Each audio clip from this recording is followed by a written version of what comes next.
Hello class, so we're back. We're continuing our discussion of abortion and looking at the pro-choice position of Judith Jarvis Thompson.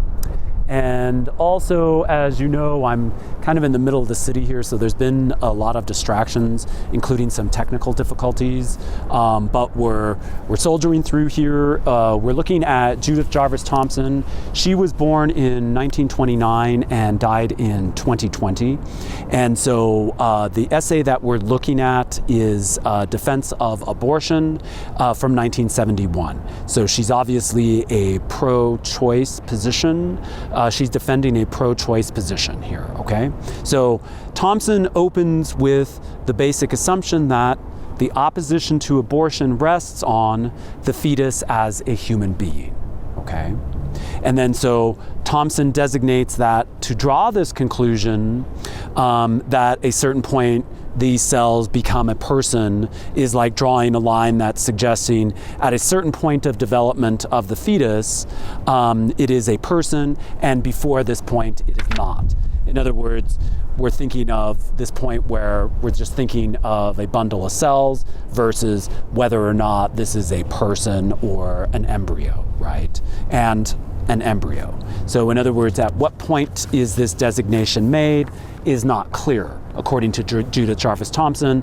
Likewise, we might confuse acorns with oak trees, right? In other words, are the two things the same, is her question.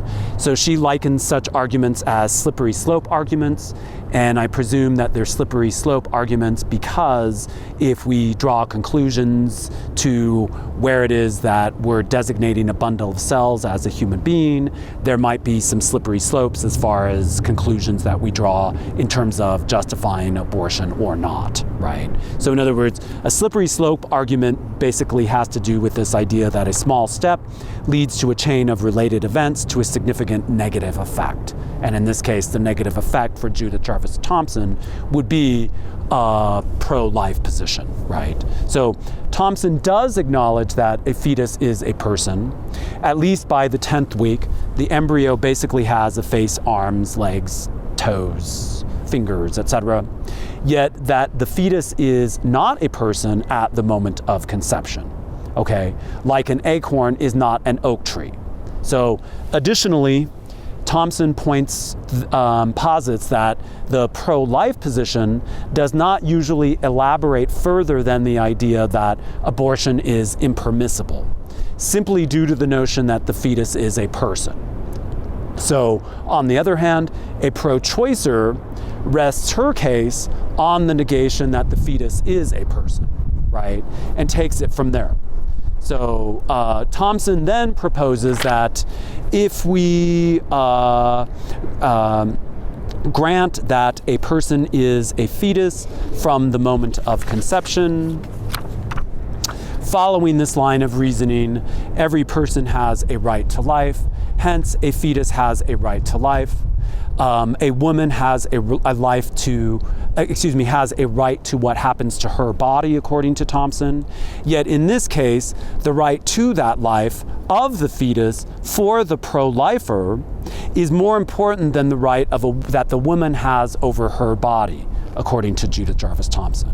So this is where Thompson presents her legendary violinist thought experiment. Okay, so a thought experiment is a hypothetical situation in purpose and in order to think through the consequences of a problem, i.e. Schrodinger's cat, the utilitarian trolley problem, so on and so forth. So this is a thought experiment, right? So you find yourself back to back with a famous violinist, an unconscious violinist who is dying of some kidney ailment. The Society of Music Lovers has found you to have the blood type to help the violinist stay alive. You've essentially been kidnapped for the use of your kidneys to help extract the poisons from his blood. So you've been informed that although the circumstances you are now in are unfortunate, you have to remain attached to the violinist for 9 months and only at that time will you be freed from having to help him. For Jarvis, the question is, do you have to do this? Okay, so this is the thought experiment, right? Basically, this could go longer than 9 months, perhaps 9 years. So a lifetime, given that that all people have a right to life, and your autonomy over your body does not outweigh the right the violinist has to their life. And you therefore have a moral obligation to keep this person alive. So should such cases only apply by way of right to abort, and only in the cases of rape? Question mark. So is it only in the case of rape that that lessens the value of the life for the fetus? Is this the only case where abortion is permissible? Thompson is asking. For Thompson, ever the philosopher, the extremely rare proposition of advocating the view that even if the mother's life is compromised, the baby still has a right to life. Yet with this extreme view, what are we to do if the mother says she has a cardiac condition that entails danger if the baby is brought to term and delivered? Right? Should we flip a coin to determine who lives and who dies? Question mark. Yet if we perform an abortion, we're still taking an innocent life and simply letting the mother possibly die of a heart attack. The weight of the argument rests on the problematic taking of an innocent life, presumably for Jarvis, realistically, and we are inclined to say for Jarvis, realistically, we are inclined to say no, right? So the mother also has a right to her life, etc. Okay, so likewise, if you voluntarily unplug yourself from the violinist, you'll be guilty of murdering an innocent person to save your own life. Okay. And then so from a third party standpoint, what's there to do, for example, if we have a baby who is expanding so now we're going into yet another thought experiment, into a tiny house, for example, where the baby won't be hurt while growing, whereas the mother will be hurt and or killed. Is the third party left to do nothing to interfere? Perhaps for Thompson, we should intervene, right? In other words, the threatened mother should intervene to save her own life. And likewise, the third party should too, right? So perhaps we might posit, according to Thompson, that then a third party cannot intervene and the mother has to deal with the abortion herself. For example, of someone, Mr. Smith, owes a coat that keeps him from freezing, and it's not fair to suggest that a third party should be impartial to Mr. Jones, who also may need the coat, right?